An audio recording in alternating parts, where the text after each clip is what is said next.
So okay. Mas ka na, may akong palitan. So start lang ninyo yung kuhan project. I have admin here for admin side. Na ganahan kag user, mo sa niya interface kang user. Kani katong mag-scan na mo na siya ipanghatag sa mga user. So kang admin diri siya mo so da katong mag-insert ta og mag-register ta as mga students sa reports, makita nimo na dashboard dira, wala kay sud. Schedule, students, reports, dayon users mo na siya. So okay. Atong buhaton is mag-register ta 1 2 3. Ay di ang kanina sa user mo to siya kani. Ano siya ng admin user na yung status active na. Yung i-deactivate niyo siya, inactive siya. Na siya may tabo.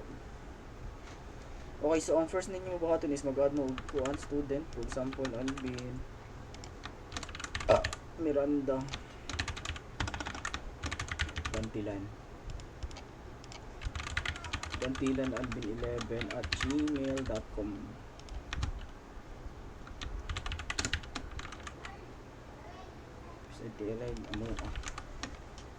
Yeah, i-enroll lang ninyo yung kuan, yung fingerprint bitaw.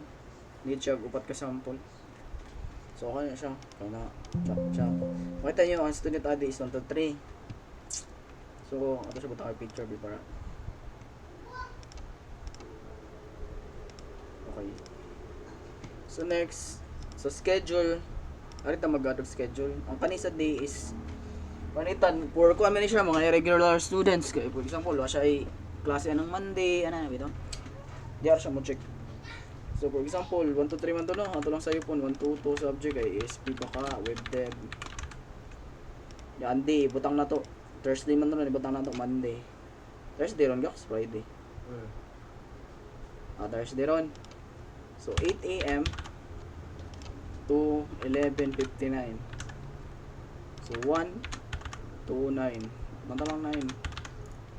So, i-save lang na itong schedule. So, di siya pwede. Student ID doesn't exist in the record. So, ano siya? 1 to 3. So, muna siya. Makita na ito. Kaya saan na siya. Alvin bang. So, nanatay number of students na number of schedule. Isa.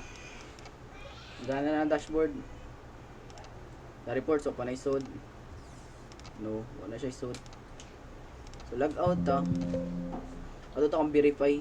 Ari kang user pa. So mag-scan ta. Di ba way mahitabo no? Mo-display ra siyang data pero wa jud nagahitabo. Like wa kani wa bitaw ni sud sa imong database sa attendance at ipakita ang database may. For happy ka arawan. Kaya na tanaw ni mo attendance wa na siya isud. Pero kung ato siya i-log out balik ta kang admin na to siya butang di siya magana kay mo schedule diri kay kung ano ka Monday pero pwede ka mag-add ha pang-add mo ta na edit lang natin mo na to siya Thursday. Okay, log out ta, log out na to balik ta user.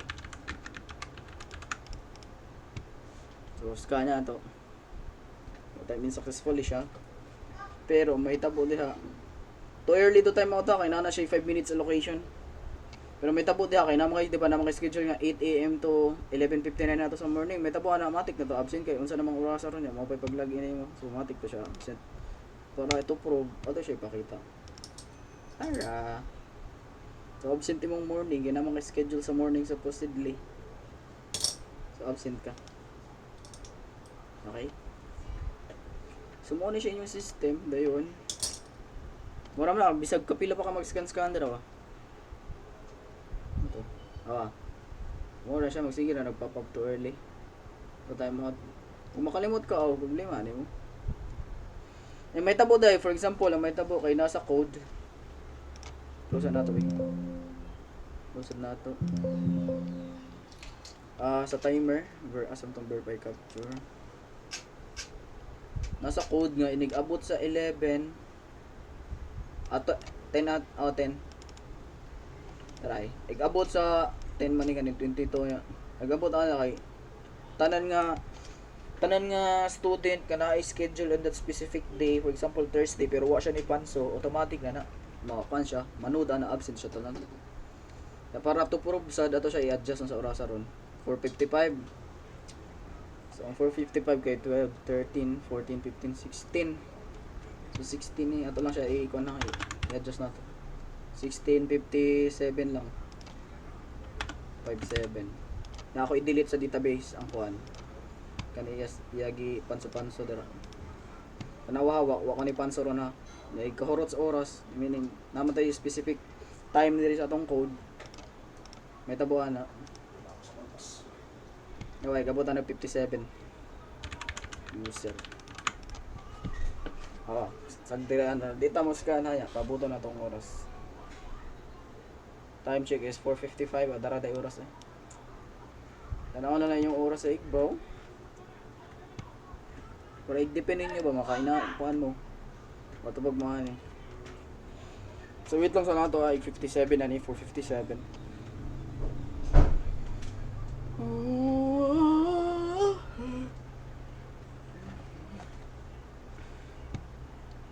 Kapit na. For a while guys.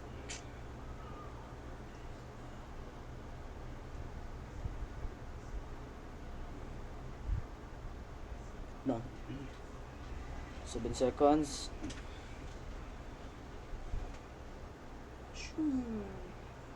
Okay. So 57 na. Ano? So may tabo sa atong database. Wait lang, i-close na nato. Taray. Puro na siya absent. Mukha ni Panso. See? So ibalik to na tong code. Pwede ra mo kamay mag-adjust na anime.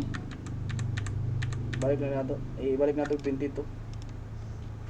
So dito meaning 10 PM na siya, pwede niyo i-adjust kung saan to dun sa orasan mo end ang kanang tanan schedule.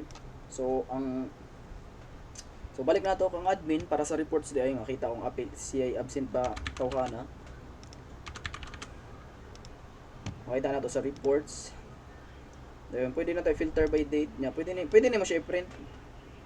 Kana nya export nimo as PDF, ari lang natin butang sa downloads. Is change lang na into PDF. Sample sked attendance. Okay, save. Okay, pwede na yung open. Tada. Makita na siya.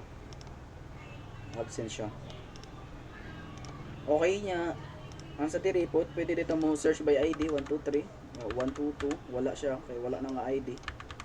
Makita na tanan schedule na to. Kana makita sa for example, ari ka kang February 1 to February 28.